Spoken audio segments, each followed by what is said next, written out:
नमस्कार, आप देख रहे हैं सिटी पोस्ट लाइव। मैं हूं सृष्टि राज। बिहार में 2025 विधानसभा चुनाव को लेकर सियासत गर्मी तेज हो चुकी है।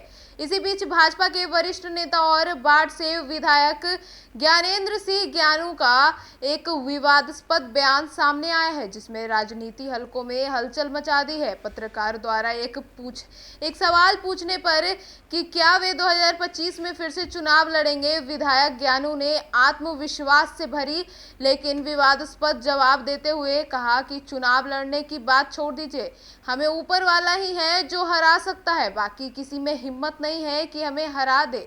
उन्होंने आगे कहा कि उनके विरोधियों ने पहले भी पूरी ताकत झोंक दी, लेकिन वे उन्हें हरा नहीं पाए। हम साल भर जनता के बीच रहते हैं, काम करते हैं, इसीलिए लोग हमें बार बार आशीर्वाद देते हैं। आगे देखिए और क्या कुछ कहते नजर आए। तो उनका कोई अब महत्व रह नहीं गया।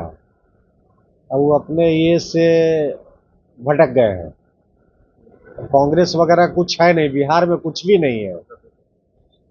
बिहार में कांग्रेस का कोई अस्तित्व है नहीं। राजद के सहारे दो चार गो सीट जीत ले तो जीत ले, राजद के सहारे अपनी उनकी कोई अस्तित्व नहीं है। अपना समय बर्बाद कर रहे हैं बिहार में। पिछड़ा पिछड़ा साधने की कोशिश लगातार कर रहे हैं।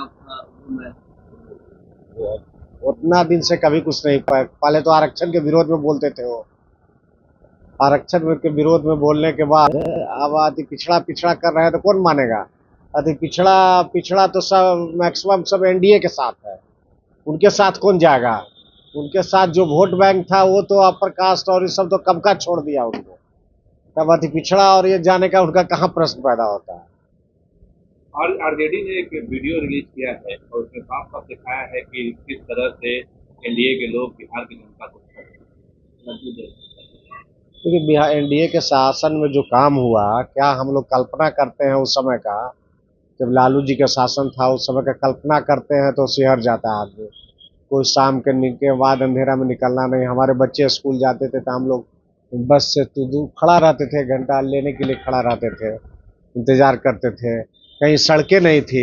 हमको ख्याल है हम मेरी गाड़ी से नीतीश जी, जॉर्ज साहब और सब जा रहे थे, ये परसा जा रहे थे। हम लोग गाड़ी मेरी थी, उसमें दिन में गाड़ी में भैपर चलाना पड़ रहा था, पानी के लिए नहीं, धूल हटाने के लिए भैपर चलाना पड़ रहा था। गड्ढा ही गड्ढा था, मतलब 1 किलोमीटर जाने में लगता था कि 1 घंटा लगेगा, वैसा था। आज क्या रोड, पुल, पुलिया, बिजली, पानी, किस स्कूल, हॉस्पिटल, किस चीज में विकास नहीं हुआ है। विपक्ष सवाल सीधा खड़ा कर रहे हैं कि आप लोग बार 15 साल के पीछे का राज काट रहे हैं। अपने शासन काल में क्या क्या किया वो बताइए। अपने काल में तो बतला ही रहे हैं। अपने काल में तो सब लोग बतला रहे हैं कि आप चाहे तो रोड के क्षेत्र में देख लीजिए, पुल पुलिया के क्षेत्र में देख लीजिए, बिजली के नामो निशान नहीं था, जो बिजली के क्षेत्र में देख लीजिए, हॉस्पिटल देख लीजिए, स्कूल देख लीजिए, सब में तो काफी काम हुआ है। किस क्षेत्र में काम नहीं हुआ है? काम तो सबको दिख रहा है। आइए क्या काम। ये शराबबंदी को लेकर मंत्री का कहना है कि पर्यटन पर असर पड़ रहा है, तो उस पर फिर से पर्यटन मंत्री उनकी व्यक्तिगत राय है। ऐसे तो हुआ सर्वसम्मति से हुआ था। राजू की अपनी व्यक्तिगत राय सर्वसम्मति से असेंबली से पास हुआ था। अब तो विधानसभा ही कुछ कर सकती है, उसको बदल सकती है, और तो कोई इंडिविजुअल कोई बदल नहीं सकता है। मुख्यमंत्री भी नहीं बदल सकते हैं। विधानसभा से पास हुआ जो कानून, तो विधानसभा ही उसमें अमेंड कर सकती है उसको। 25 का चुनाव है सर, और जिस तरह से विपक्ष लगातार एक्टिव नजर आ रही है देश में, बाढ़ क्षेत्र को लेकर क्या है बाढ़ में आपके चुनाव तेजस्वी जी कहाँ एक्टिव हो रहे हैं? खाली पटने में एक्टिव रह रहे हैं।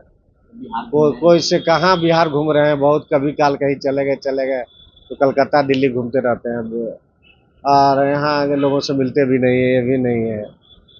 और हम लोग का बाढ़ में तो हम विपरीत परिस्थिति में, जब लालू जी नीतीश जी एक थे तो पर भी जीते थे, सारी प्रसाद सारी शक्ति थी तो पर भी जीते थे, 4 बार जीत गए। अब कोई भगवान ही ऊपर से आके हरा दे तो दूसरी चीज है, लेकिन वहां से कोई हारने का एकदम पूरी तैयारी है। हारने का सवाल पैदा नहीं होता। हम 5 साल काम करते हैं। ये नहीं है स्टूडेंट उस तरह के नहीं है कि परीक्षा आए तो पढ़ने लगते हैं।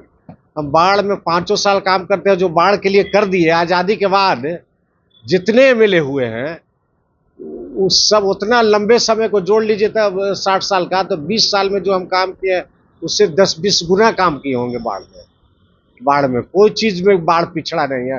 बिहार में नंबर 1 कंस्टिट्यूंसी हम मानेंगे उसको।